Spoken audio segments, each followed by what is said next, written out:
Olá, que prazer é estar com você aqui mais uma vez no nosso Café e Fé.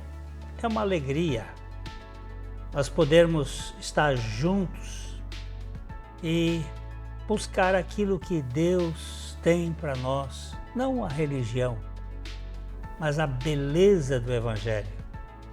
Nós sempre trazemos um convidado para compartilhar desse Café e Fé. E hoje nós estamos com o Márcio, e já ele vai conversar conosco. O nosso objetivo aqui é pregar, é proclamar, é anunciar o Evangelho das insondáveis riquezas de Cristo. O Deus que se encarnou, que se fez gente e que salva a gente. Salva a gente da maneira equivocada que nós vivemos nesse mundo. E eu quero deixar aí os links das redes sociais que estão na sua tela para que você possa conhecer mais o nosso material e também participar. É importante a sua participação. Eu quero que você seja um parceiro nosso no âmbito da oração. Como nós carecemos do suporte espiritual. Também você pode compartilhar esse material com pessoas que você acha que precisa ouvir, que pode ajudar alguém. E, se for possível, também contribua para que o programa se mantenha a custos e a gente espera no Senhor e Ele pode usar você nesse processo. Então, pegue aí o seu cafezinho, porque o nosso Café e Fé está começando. Já já a gente volta.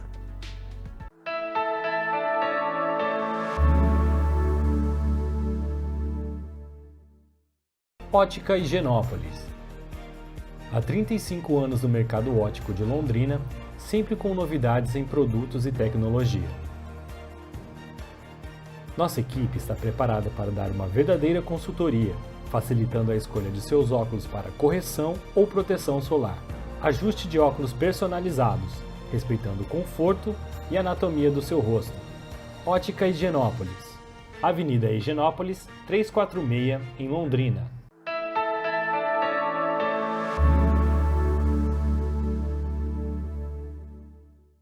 Hoje nós vamos trabalhar um pouco a questão de a verdadeira e a falsa conversão. E tem muita gente na igreja, muita gente, mas nem todos estão em Cristo. E como é que a gente vai detectar quando é verdadeiro, quando é falso? Nós sabemos que a conversão é uma obra divina, é Deus que converte. Deus é quem produz em nós a mudança. O profeta Jeremias, no capítulo 11, capítulo 31, no versículo 18, ele diz: bem ouvi que Efraim é o nome para Israel, se queixava dizendo: castigaste-me e fui castigado, como novilho ainda não domado. Aí ele diz: converte-me e serei convertido. Porque tu és, ó Senhor, o meu Deus. Converte-me. Márcio, é um prazer muito grande estar com você aqui. Márcio Frois é um amigo, um irmão em Cristo. Vamos pensar um pouco sobre esta expressão do profeta. Ele mostra que se Deus não converter, a coisa fica difícil, né? É verdade. Primeiramente, quero agradecer o convite, pastor Glenn, uma grande alegria. Realmente a obra da conversão é um milagre que somente Deus pode efetuar em nós. Muitos têm, de muitas maneiras, tentado simular esta obra com o intuito de colherem algum fruto provindo do povo de Deus, mas o próprio tempo ele se encarrega de mostrar pelos frutos quando houve uma genuína conversão ou quando foi uma conversão falsa, né, pastor? É verdade. A gente simula comportamento. Eu vou contar uma pequena história que vai ajudar e depois a gente... Havia um príncipe na China e ele estava chegando a hora de assumir o trono, isso por volta de 250 a.C. E então, para assumir o trono, ele tinha que se casar. E ele queria encontrar uma esposa que fosse à altura. Então ele fez uma proposta de convidar as moças bonitas, com uma certa nobreza, uma certa condição, para uma reunião onde ele ia fazer a proposta e escolher a sua esposa. E uma senhora que trabalhava no palácio soube dessa história e correu para contar à filha, porque a filha era apaixonada pelo príncipe, mas era pessoa de menos condição. E ela ficou muito entusiasmada. E a mãe disse: minha filha, mas você não vai conseguir, porque são as moças mais nobres, mais bonitas. Você não é tão nobre assim, apesar de ser muito bonita. Mas ela ficou entusiasmada e realmente foi lá, no meio das outras, estavam aquelas moças bonitas. E o príncipe deu uma tarefa, disse: olha, daqui 6 meses eu vou dar uma semente para cada uma de vocês. E para eu não ser desonesto na escolha, aquela que trouxer a semente mais, a planta mais bonita, a flor mais bonita, eu vou me casar com ela. E todas elas saíram e a mocinha chegou e plantou a semente lá na sua vasilha, no seu vaso, e ali ela molhava e cuidava, mas não nascia nada. Não tinha nenhuma flor. E passaram-se 3 meses e ela ficou desolada, mas ela disse: eu vou lá. E no dia, 6 meses depois, ela apareceu lá no palácio e estavam todas as moças mais bonitas, com cada jarro de flor. Pensa, uma coisa linda. E aí chegou a hora do príncipe entrar no momento para escolher, e ele passa por todas elas, e elas estavam ansiosas, e cada uma mostrando a sua flor mais linda, e o príncipe chegou no vaso que não tinha nada. Ele olhou e disse: esta é a que eu escolhi, porque ela cultivou a flor mais bonita para ser esposa do rei, a honestidade. Porque as sementes que eu dei eram estéreis. Eram sementes falsas. E elas viveram uma falsidade. O rei descobriu. Então, tem gente que finge a coisa e é falso, né? É verdade. Esse fingimento ele pode durar pouco tempo, como também pode durar um tempo mais longo. Mais longo. Mas a verdade vem à tona. Né, pastor?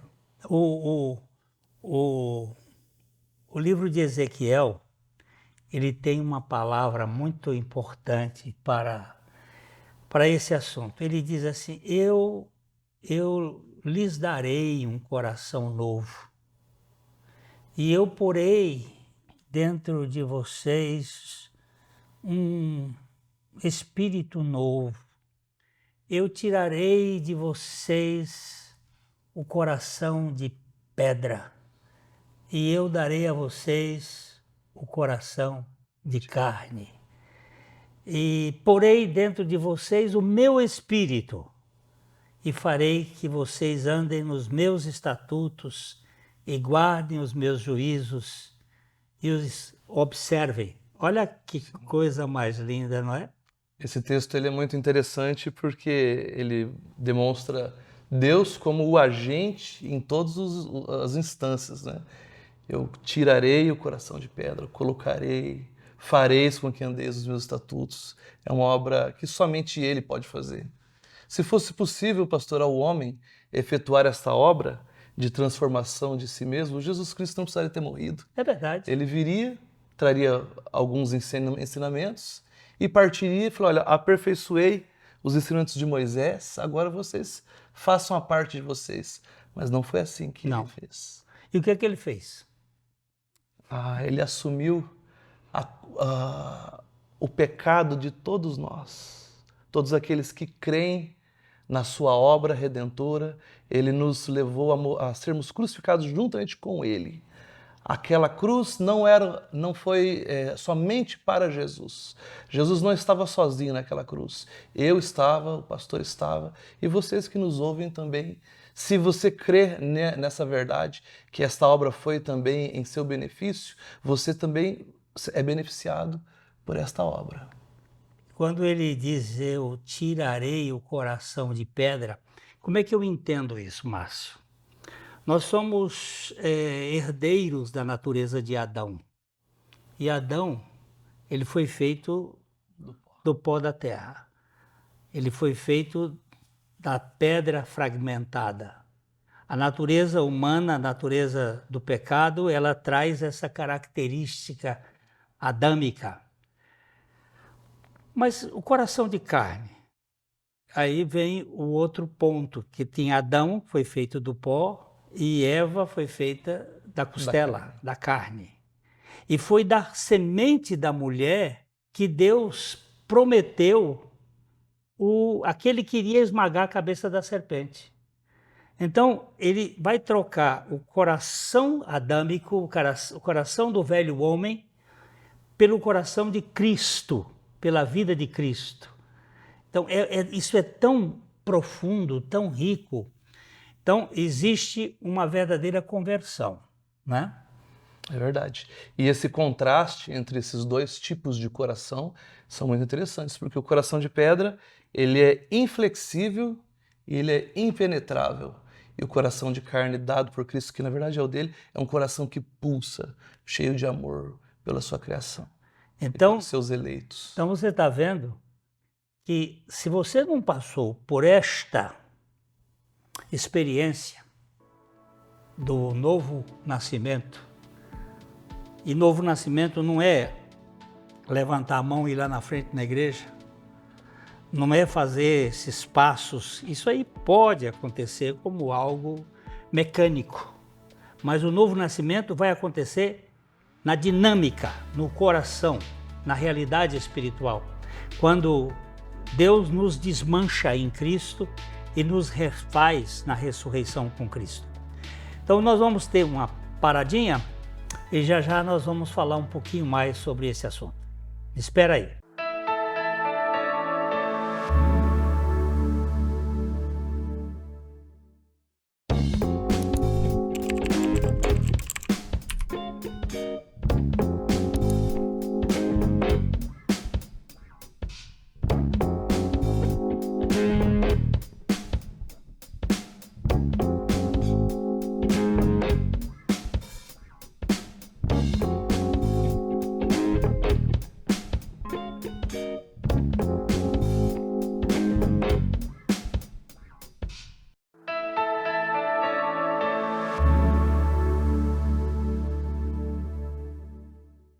Coração de pedra é a natureza caída do velho homem, coração de carne é a obra da ressurreição em Cristo, é o novo nascimento, é uma vida nova.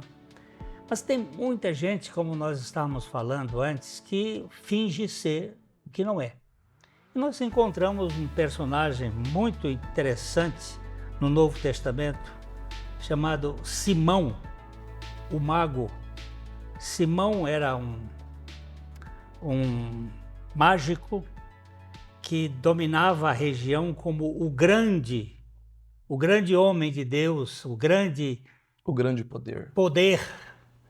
E ele, quando ouviu a pregação de Filipe, lá na região de Samaria, ele acabou abraçando a fé.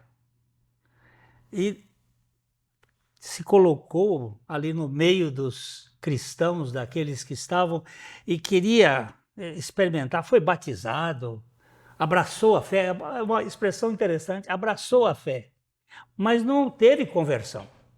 E depois ele entrou numa esparrela danada, não foi, Marcos? É verdade. Esse homem, pastor, ele vinha de um histórico de paganismo misturado com charlatanismo. O texto bíblico nos diz que há muito tempo ele já iludira aqueles moradores da Samária.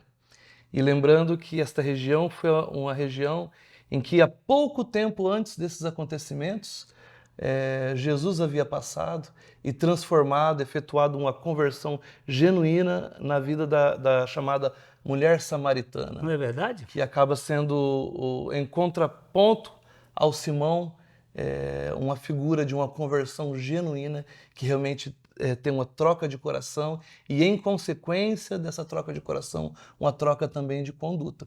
Simão procurou simular essa transformação, ele abandona as suas práticas religiosas anteriores, o seu charlatanismo, ele passa a professar a fé através do batismo, foi batizado, não batizado no corpo de Cristo, mas batizado nas águas, de uma maneira externa. Nós cremos que o batismo é muito importante, né, pastor? Importante, sim. É fundamental, é uma ordenança do Senhor. Mas ele sozinho, não faz efeito. Porque existem vários batismos na experiência cristã. Existe o batismo nas águas, que é uma ilustração do batismo que aconteceu na cruz.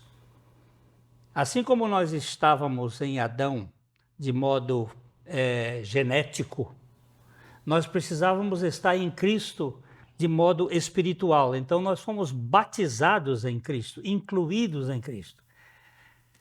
Também fomos batizados no corpo de Cristo, na igreja, pelo Espírito Santo. Esse é um outro batismo. E o batismo nas águas, ele é uma tipificação daquele batismo que tivemos em Cristo. O Simão foi batizado nas águas, mas ele não foi batizado em Cristo.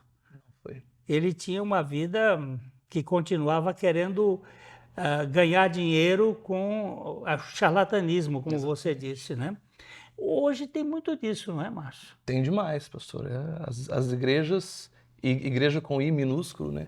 Elas estão cheias de pessoas comprando e vendendo os benefícios espirituais, as bênçãos. Inclusive, esse homem, Simão, o nome dele deu origem a um pecado chamado simonia. A simonia, que é a tentativa de comprar, de adquirir uma bênção espiritual através da compra em dinheiro, ela teve origem através desse homem, Simão. Ele deu origem a um pecado. Isso ainda não havia acontecido no Novo Testamento. Não é verdade que isso... E hoje nós temos, você quer a bênção, você tem que contribuir, você tem que negociar, você tem que... quanto mais você dá, mais você é abençoado. É bem verdade que mais bem-aventurado é dar do que receber, mas quando se usa isso como uma forma de comércio, isso é extremamente prejudicial.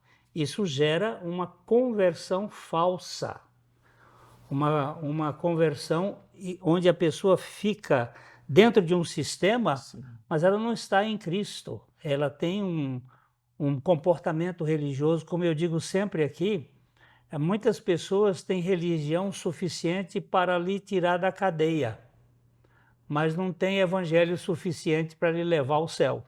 É verdade. Não é? Sim. É uma coisa que é fictícia. Há uma mudança externa, né? E eu estava conversando com você há pouco e você falou sobre a questão em que Jesus falou, a Bíblia fala de mudança de coração e não mudança de mão, né? Exatamente. Não é uma coisa externa, né? Exatamente. Algo que me chama muito a atenção também nesse texto, pastor, é que a região da Samária, como já dissemos, Jesus havia passado lá por algum tempo antes desse episódio, e quando ele transforma a vida daquela mulher samaritana, ela passa a pregar o evangelho de Jesus, as boas novas para todas as pessoas da região. De modo que, quando Filipe chega nessa região e começa a falar desse mesmo Jesus que essas pessoas já haviam ouvido falar através da mulher samaritana, elas creram pelo testemunho de uma pessoa realmente regenerada. A troca de coração nela gerou uma troca de atitudes que serviu de testemunho para impulsionar a propagação do evangelho naquela região. Quando Filipe chegou pregando, até os seguidores de Simão, que era um líder religioso, o abandonaram, de maneira que o próprio Simão precisou aderir, de maneira falsa, obviamente, à fé cristã, para que ele não ficasse sem seguidores mais. Não é? A historinha que eu falei ainda há pouco das moças querendo casar com o rei, não é? Elas montaram uma planta, puseram uma planta, cultivaram uma planta que não era a planta da vida real, da realidade, porque aquela semente era falsa. Mas elas se propuseram a apresentar para o rei e impressionar.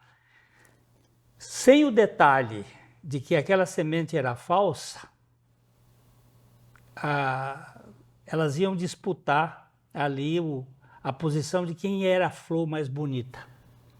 Agora, como é que podemos produzir a vida autêntica no meio dessa coisa que é tão complicada?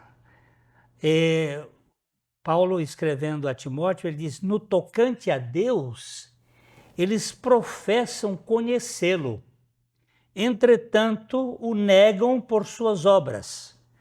E é por isso que são abomináveis, desobedientes, reprovados para toda boa obra. Como é que você vê isso aqui? Eu vejo de uma maneira muito clara, pastor, que é impossível que um coração não transformado, mais cedo ou mais tarde, ele não se demonstre com atos, com ações, né? Você pode simular por um tempo. Esse homem, veja bem, é muito interessante isso, porque Simão, ele mudou de religião. Então, novo nascimento não é trocar de religião. Novo nascimento não é uma mudança de atitudes externas apenas. Novo nascimento também não é se batizar, não é aderir a uma igreja, uma denominação. E você vai perceber pelo texto que esse homem, ele andava juntinho de Filipe. Ele ficava observando os milagres que ele e os outros apóstolos faziam, porque ele queria aprender como fazia, né? Então, o novo nascimento também não é você ser íntimo de um homem espiritual. Uhum. Quem anda com homens espirituais não necessariamente é uma pessoa espiritual. E ele não foi capaz de disfarçar por muito tempo, porque as ações dele se mostraram rapidamente. Ele vai procurar o apóstolo Pedro e lhe oferece suborno, dinheiro, para poder receber aquele mesmo poder que os apóstolos tinham ao imporem as mãos. Ele também queria, só que ele pediu, talvez se ele tivesse pedido sem oferecer dinheiro, ninguém ia perceber, mas isso veio à tona, a sua maldade. Por que ele ofereceu dinheiro? É porque depois ele viu aquilo como um investimento. Ele ia ter uma maneira de receber esse dinheiro de volta, vendendo novamente e continuando com a sua simonia. Vocês estão percebendo que uma pessoa pode estar dentro de um sistema religioso, dentro de uma igreja, ter muitas obras meritórias, mas não ter fruto, vida. Porque a máquina produz obras, mas uma planta produz frutos. Muita gente tem comportamento bom, mas não tem a vida de Cristo. É verdade. Novo nascimento não é, como você disse muito bem, não é mudança de religião, não é ser batizado nas águas, não é ter uma mudança comportamental simplesmente. É uma mudança de vida. Não mais eu, mas Cristo vive em mim.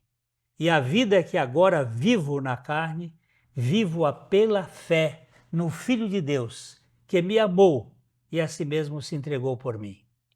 É verdade.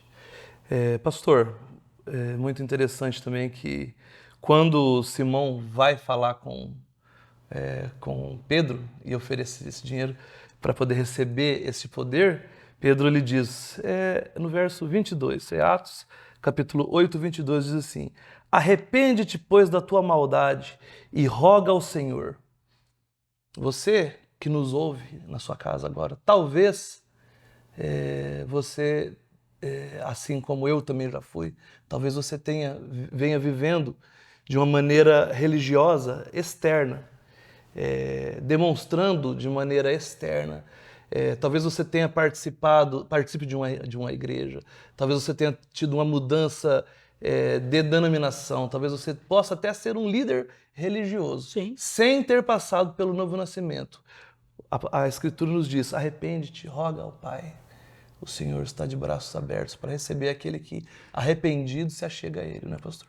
Todo aquele que se reconhece autoconfiante, autogovernante, autodeterminante, que é por si mesmo, porque esse é o grande problema do pecado, e se volta ao Senhor, clamando por misericórdia, você vai verificar que o fariseu, lá no templo, ele batia dizendo, graças te dou porque não sou como demais homens, roubadores, e jejuo 2 vezes por semana. Era arrogância. Ele orava de si para si mesmo. E o publicano, ele só dizia, Senhor, tem misericórdia de mim, tem compaixão de mim que sou pecador. Se isso acontecer na sua vida, com toda certeza, a porta da misericórdia se abrirá para você, porque é pela misericórdia de Deus que nós somos alcançados. Então, nós queremos agradecer aqui muito ao meu amigo Márcio Frois por participar conosco aqui, e certamente ele vai aparecer em outros programas por aí conosco. E nós vamos olhar para isto com muita gratidão a Deus que nos alcançou com o seu Evangelho. Fica aqui, olha, o nosso abraço, aquele abraço que eu dou sempre assim, de coração para coração. Até a próxima, se assim o Senhor permitir.